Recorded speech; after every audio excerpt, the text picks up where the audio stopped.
Bonjour et bienvenue sur Terpnos, le format qui vulgarise les termes techniques. Aujourd'hui, parlons d'un chemin pavé de mauvaises intentions. Les biais cognitifs. Déjà, qu'est-ce qu'un biais à la base? Vous allez voir à quel point ça peut être sournois. Le biais, c'est cette façon qu'on a de détourner systématiquement toute pensée qui devrait être rationnelle et logique pour en faire quelque chose de distordu et d'erroné. Exemple, si je dis à ma petite voix que je la trouve très belle aujourd'hui, elle peut entendre au mieux: oula, je dénote tellement qu'aujourd'hui on a prêté attention à moi. Et au pire, parce que d'habitude je suis moche. Mais du coup, une fois qu'on sait que le biais cognitif n'est pas sympa, pourquoi est-ce qu'on l'utilise? Parce que oui, nous en utilisons tous. Oui, même toi. Eh bien parce que nous ne sommes pas tous égaux face à eux et que les biais cognitifs sont nombreux. Très nombreux. Citons par exemple les biais d'intention, que les publicistes adorent nous jeter au visage, puisqu'ils font réagir directement notre cerveau sur les centres d'intérêt qui attisent notre plaisir. Et pourquoi pas les biais de raisonnement, qui nous poussent à avoir une opinion moyennement juste, car pas toujours très objective. Ou encore les biais de jugement, qui eux-mêmes se décomposent en tout un tas de trucs plus ou moins drôles, qui ont des répercussions personnelles et sociales plus ou moins graves. D'ailleurs, c'est sur eux que je vais m'attarder un tout petit peu plus.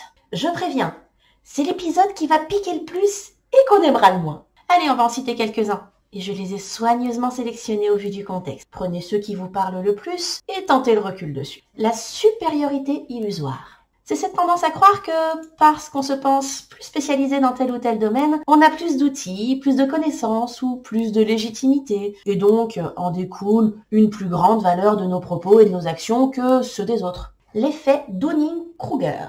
Il part d'un constat. Ceux qui manquent de certaines compétences dans un domaine se pensent plus compétents que les autres, et à l'inverse, ceux qui sont très compétents dans le même domaine auront tendance à se remettre trop facilement en question. Et c'est ici qu'on retrouve un sujet déjà évoqué, le syndrome de l'imposteur.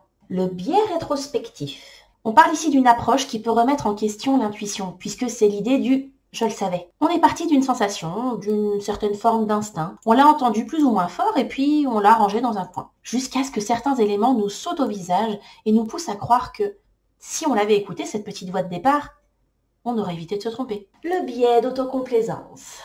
En gros, c'est « si je réussis, c'est que je suis bon et je le dois qu'à moi. Mais si j'échoue, c'est pas de ma faute. C'est celle de tous les autres qui n'auront pas été assez bons. » L'ancrage mental. Ici, la première idée qu'on se fait de quelqu'un ou de quelque chose va s'incruster jusqu'à devenir une croyance à son sujet et influencer tous nos choix à son encontre par la suite. Il en existe encore plusieurs dizaines, mais tous les présenter finiraient par vous endormir et remettraient sans doute trop de choses en question.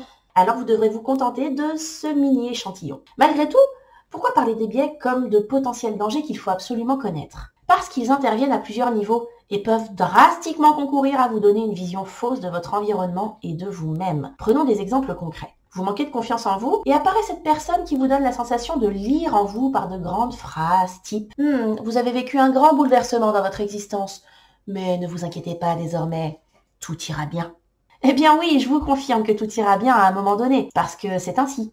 Après la pluie, le beau temps. Mais du coup, est-ce que ça va mieux parce que vous avez fait le nécessaire pour que la situation s'améliore? Ou parce qu'une personne extérieure et inconnue vous a dit que c'était ce qui était prévu? C'est ce qu'on appelle l'effet Barnum. Faire rentrer dans votre inconscient la certitude qu'on vous connaît alors que pas du tout, par des phrases suffisamment larges pour s'appliquer à tous. Cela peut participer à redonner confiance, mais ça peut aussi engendrer des croyances erronées qui peuvent devenir dépendance. On parle alors de manipulation mentale individuelle ou sociale si elle a lieu à plus grande échelle. Autre exemple et pas des moindres en ce moment, les fake news. Ne nous leurrons pas, nous avons, selon nos connaissances et nos valeurs ou croyances, une tendance définie à croire plus facilement certaines informations sans chercher à les contrôler ou à les vérifier. Ça déclenche des rafales d'une violence inouïe sur les réseaux sociaux. Qui n'ont de social que le nom?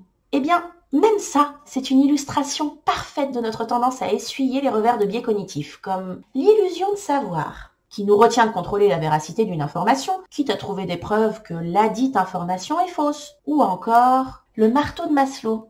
Dis donc, il en a trouvé des choses, cet homme-là, qui biaise la vérité en suivant uniquement les outils ou réponses que l'on a obtenus en les prenant pour une vérité absolue. Aujourd'hui, lutter contre ces biais est compliqué, car nous sommes entrés dans un monde de fonctionnement qui les utilise à tort et à travers, et où les individus prennent moins le temps d'analyser leurs réactions afin de les faire remonter à la surface. Tout ce que nous pouvons faire à notre échelle, c'est de prendre conscience de nos croyances, oser parfois les remettre en question, ne pas rejeter en bloc, et s'ouvrir à la possibilité que nous nous manipulions tout seuls comme des grands. En bref, les biais cognitifs sont autant de petits cailloux dans les chaussures de notre quotidien qui vont nous tromper ou conditionner notre comportement et notre jugement et dont il faut prendre conscience pour travailler dessus et réussir à en sortir. Terpnos est maintenant terminé. J'espère qu'il vous aura permis de faire un peu de ménage dans vos différentes approches. Comme toujours, n'hésitez pas à poser des questions en commentaire et à proposer de nouvelles idées de mots à traiter.